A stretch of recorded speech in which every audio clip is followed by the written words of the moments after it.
لیکن میں آپ کے اپنے کتب سے دکھاتا ہوں کہ عائشہ، آپ کے اپنے کتب میں عائشہ کیا کرتی تھی، اس کا کیا کردار ہے، وہ آپ کو میں دکھا دیتا ہوں۔ دیکھو میرے بھائی، یہ کتاب ہے سنن ابی داؤد، چاپ دار الفکر، صدقیہ جمیل العطار نے اس کتاب کی تحقیق کیا۔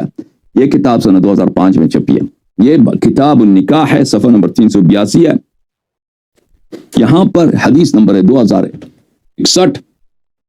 اس میں یہ جملے ملاحظہ فرمائیے، کانت عائشۃ تأمر بنات اخواتها، عائشہ صاحبہ اپنے بتیجیوں کو حکم دیتی تھی، وبنات اخوانها، اپنے بھانجوں کو، بھانجیوں کو اور اپنے بتیجیوں کو، بنات اخواتها اپنے بھانجیوں کو، وبنات اخوانها اور اپنے بھانجیوں کے حکم دیتی، ایرضعن من احبت عائشۃ ان یراها ويدخل عليها وان كان كبيرا 5 رضعات۔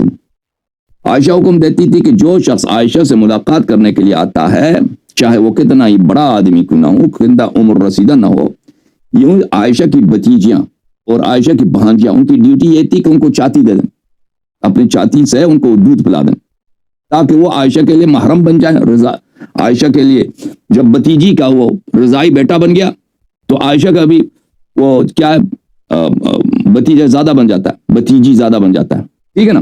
ثم يدخل علیہ، پھر وہ حضرات آتے تھے عائشہ کے پاس۔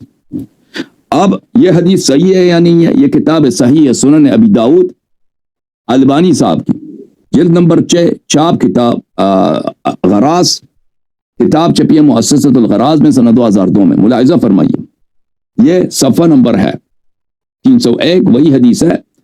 اگلے صفحے میں ملاحظہ کریں، کانت عائشہ، تو وہی بات کہ عائشہ کیا کرتی تھی، عائشہ اپنی بتیجیوں کو اور بھانجیوں کو حکم دیتی تھی کہ مجھ سے جو ملاقاتی آتے ہیں پہلے ان کو محرم بناؤ، پہلے ان کو محرم بناؤ، رضائی محرم بناؤ، ان کو چاتی سے 5 دفعہ دودھ دینا آپ نے۔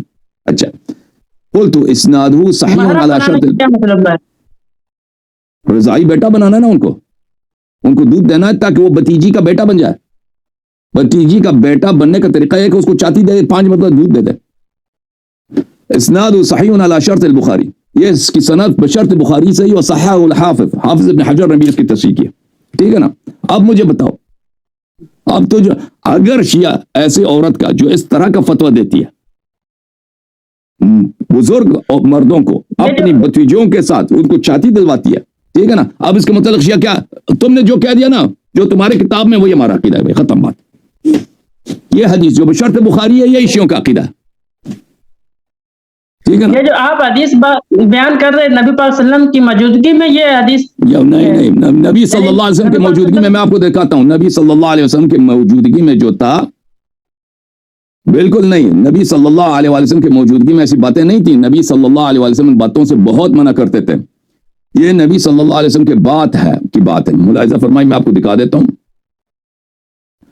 کہ ان سے حدیث پوچھنی آتی تھی، کوئی بھی مسئلہ مسائل نبی پاک صلی اللہ علیہ وسلم کے قریب ٹھیک ہے، وہ مسئلہ دیکھیں، پہلی بات یہ ہے کہ نبی صلی اللہ علیہ وسلم نے نہیں کہا تھا کہ کوئی میری بیوی سے جا کے مسئلہ پوچھے، اور پھر یہ کوئی ضروری تو نہیں کہ محرم بننے کے بعد۔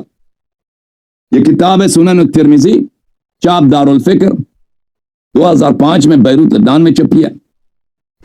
یہ صفحہ نمبر 352 ہے میرے بھائی، ملاحظہ کریں۔ ام سلمہ نے فرمایا، قال رسول اللہ صلی اللہ علیہ وآلہ وسلم، لا يحرم من الرضاعة الا ما فتق الامعاء ما في الثدي وكان قبل الفطام۔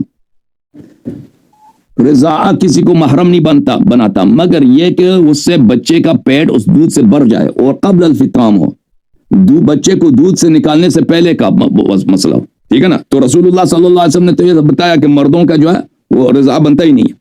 جامع الترمذی اردو ترجمے کے ساتھ، چاپ مکتبۃ العلم، جلد اول، ملاحظہ فرمائیے، رضاعت کی حرمت صرف 2 سال تک کی عمر سے ہی ثابت ہوتی ہے۔ ام سلمہ سے روایت ہے، اور سن لو بھائی، سن لو، رضاعت کی حرمت اس صورت میں ثابت ہوتی ہے کہ دودھ بچے کے آنتوں میں پہنچ کر غذا کے قائم مقام ہو، اور یہ دودھ چڑانے سے پہلے یعنی دودھ پلانے کی مدت میں ہو۔ یہ حدیث حسن ہے، صحیح ہے، اس پر صحابہ اور اہل علم کا عمل ہے کہ رضاعت 2 سال کے اندر دودھ پینے سے ہی ثابت ہوتی ہے، جو 2 سال کے بعد دودھ پینے سے حرمت ثابت نہیں ہوتی۔ اچھا، میں مزید آپ کو دکھاؤں، یہ کتاب ہے بخاری، یہ کتاب ہے بخاری، چاپ سعودی عرب، جلد نمبر 5، حافظ ستار الحماد کا ترجمہ ہے، ملاحظہ فرمائیے اس میں اجازت دیں بھائی، 2 سال کے بعد رضاعت معتبر نہیں ہے، 2 سال کے بعد، لقوله عز وجل، اس لیے کہ اللہ نے فرمایا حولین کاملین لمن اراد ان یتم الرضاعہ، اللہ نے قرآن میں فرمایا ہے پورے 2 سال کی مدت میں اس شخص کے لیے جو مدت کی رضاعت پوری کرنا چاہتا ہے۔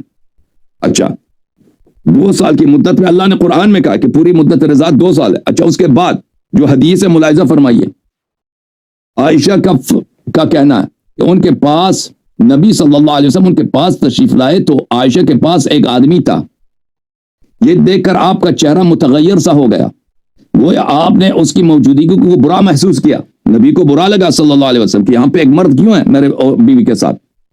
عائشہ نے کہا یہ میرا رضاعی بھائی ہے۔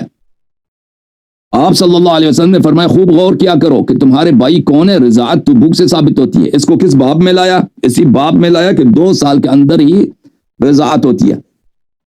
رسول اللہ صلی اللہ علیہ وسلم نے عائشہ پہ پہلے بھی غضب کیا تھا، رضاعت اس طرح نہیں ہوتی کہ بھائی بڑے آدمی کو دودھ پلا دو تو رضاعت بن جاتا ہے۔ تو عرض یہ ہے میرے بھائی، دیکھیں بات سنیں، دیکھیں آپ بھی نفی کر رہے ہیں نا، حضرت امی عائشہ رضی اللہ کے بارے میں نفی ہی کر رہے ہیں نا۔ نہیں نفی نہیں کر رہا، میں ثابت کر رہا ہوں بھائی، میں ثابت کر رہا ہوں کہ یہ عورت وہ ہے جو اپنی بھتیجیوں کو اور بھانجوں سے کیا کراتی تھی۔ ہاں کیا بھائی بتاؤ، آپ خود بتاؤ۔ میں نے سن لی، ایک مرتبہ سن لی میں کہتا ہوں میں ان کو نفی کرتا ہوں، میں نفی نہیں کرتا، میں کہتا ہوں نبی صلی اللہ علیہ وسلم کے منع کرنے کے باوجود یہ کام کرتی تھی۔ میری بات سننے، وہ پھر ان لوگوں کا قصور ہوگا، امی عائشہ کا تو قصور نہیں نا، جو ایک بندہ ایک عورت کس سے مسئلہ پوچھنے آ جائے اس میں امی عائشہ کا قصور نہیں نا ہوگا۔ امی عائشہ کا کیا قصور نہیں ہے بھائی؟ جب اس کا حکم یہی ہے کہ جو میرے پاس آنا چاہتا ہے پہلے ادھر جا کے 5 مرتبہ چاچی لے لے میری بانجی سے، میری بتیجی سے، وہ تو لوگ تو کریں گے نا، وہ تو شوق سے جائیں گے کہ ہم نے چاچی منہ میں رکھنا ہے۔ دیکھیں ایک منٹ عائشہ کا قصور نہیں ہے، ایک منٹ میری بات سنیں نا، آپ جو باتیں کر رہے ہیں کہ امی عائشہ کے بارے میں کہ وہ نبی کی بیوی ہے، آپ اس آیات کے نا جو آیات ان المسلمین آیات ٹھیک ہے بھائی، تم اپنے مولوی کو لے کے آنا تاکہ آیات مردوں کے لیے پاک عورتیں نہ پاک عورتوں کے لیے پاک مرد، پاک مردوں کے لیے پاک عورت، یعنی نبی ہمارے نبی پاک تو پاک ہے تو اس کی بیوی بھی پاک ہے، اس کے اوپر کچھ بھی بات کرنا وہ تو اسلام سے خارج ہو جائے گا۔ یہ تو ایک بہت باری باتیں نکال کے، یعنی کہ کسی کی دشمنی ہو تو وہ اس کی نفی باتیں نکال ہی لیتا ہے نا، جو کسی کے ساتھ بغض ہوتا ہے وہ اس کی غلط باتیں نکال۔ ٹھیک ہے بھائی، آپ اپنے مولوی کو لے کے آئے نا بھائی صاحب، آپ اپنے مولوی صاحب کو لے کے آئے ہیں تاکہ ہم ان سے اس آیت کے متعلق گفتگو کریں، ٹھیک ہے نا۔ الطیبات للطیبین والطیبون للطیبات، وہ اور دوسری آیت ہے، تم دوسری آیتوں میں خلط کر رہے ہو۔ وہ آیت کا مطلب یہ نہیں ہے کہ ہر جو اچھا آدمی ہے اس کی عورت بھی اچھا آدمی ہوتا ہے، کیونکہ حضرت نوح علیہ السلام کے بیویاں اچھے نہیں تھے لوگ۔ اس آیت کا مطلب یہ ہے کہ اچھی بات اچھے لوگوں کے لیے اور برے بات برے لوگوں کے لیے، یہ آیت کا مطلب ہے، ٹھیک ہے نا میرے بھائی۔ اچھا ان المسلمین، وہ اس آیات کو نہیں مانتے آپ؟ آیت تو پڑھو نا، المسلمین، اس میں کیا المسلمین والمسلمات؟ قرآن پاک کے 22 سپارہ ان المسلمین والمسلمات والمؤمنین والمؤمنات والقانتین والقانتات والصادقین والصادقات، اس کا عائشہ سے کیا تعلق ہے؟ جس طرح عائشہ رضی اللہ کی سبحان لگایا تو اس نے عائشہ سے کیا تعلق ہے اس کا؟ دنیا قرآن مجید میں قانتہ عورتوں کی تعریف ہے، تو اس عائشہ سے کیا تعلق ہے اس کا؟ اس کا تعلق یہ ہے کہ حضرت عائشہ رضی اللہ کے اوپر بہتان لگایا گیا تھا نا، تو اس ٹائم یہ آیات نازل ہوئی تھی کہ پاک مردوں کے لیے پاک عورت، نہیں پاک بہتان لگایا گیا تھا نا، بہتان لگایا گیا تھا تو اچھی باتیں اچھی مردوں کے لیے اور بری باتیں بری مردوں کے لیے، اچھی باتیں اچھی عورتوں کے لیے، بری باتیں بری عورتوں کے لیے۔ آیت یہ ہے، اس طرح نہیں کہ اگر شوہر اچھا ہے تو اس کا بیوی بھی 100% اچھی ہوگی، اس طرح کوئی قاعدہ نہیں ہے اسلام میں اور نہ دنیا میں۔ اور کیا میرے بھائی نفی ہی کر رہے ہیں نبی پاک صلی اللہ علیہ وسلم، آپ سوچیں بھائی، ابھی سوچیں اب خود میرے بھائی صاحب سوچ لینا کہ جو عورت ابھی آپ کے محلے میں، آپ کے شہر میں، آپ کے گاؤں میں اگر کوئی ایسی عورت ہو جو اپنی بچیجیوں کو اور بانجیوں کو حکم دیتا ہے کہ جو بھی مرد اس سے ملنے آ جائے اس کو وہ چاتی دے دیں 5 مرتبہ، تم اس کے مطلب کیا کہو گے اس عورت کے متعلق؟ یہ اللہ یاری صاحب بہت عام لوگوں کو آپ ان کی نسبت نہیں نہ لگائیں گے. وہ ایک عام آدمی اگر یہی کام کرے نا، اگر ایک عام آدمی یہی کام کرے اس کے مطلب کیا کہو گے؟ بہت ہی باتقوا ہے، بہت ہی طیبہ ہے، بہت ہی طیبہ باتقوا مسلمہ ہے، مومنہ ہے جی، یہی کہو گے کہ سب نوجوانوں کو اس کے گھر میں کیا ملتا ہے؟ دودھ ملتا ہے، اور جوان لڑکیوں کی چاچیوں سے، یہی کہو گے؟ وہ یہ نا بغض ہے، بہت ہی مومن، بغض نکال رہے ہیں، ٹھیک ہے نا؟ آیات کو تو مان نہیں رہے آپ، بغض نکال رہے آپ کی جو واٹس ایپ کی جو اس سے آگے گزر جائے گا کام. اللہ آپ کو عزت دے، اللہ آپ کو سلامتی دے، آپ کسی مولی کو لے کے مرے بھائی، ٹھیک ہے نا؟ اچھی اب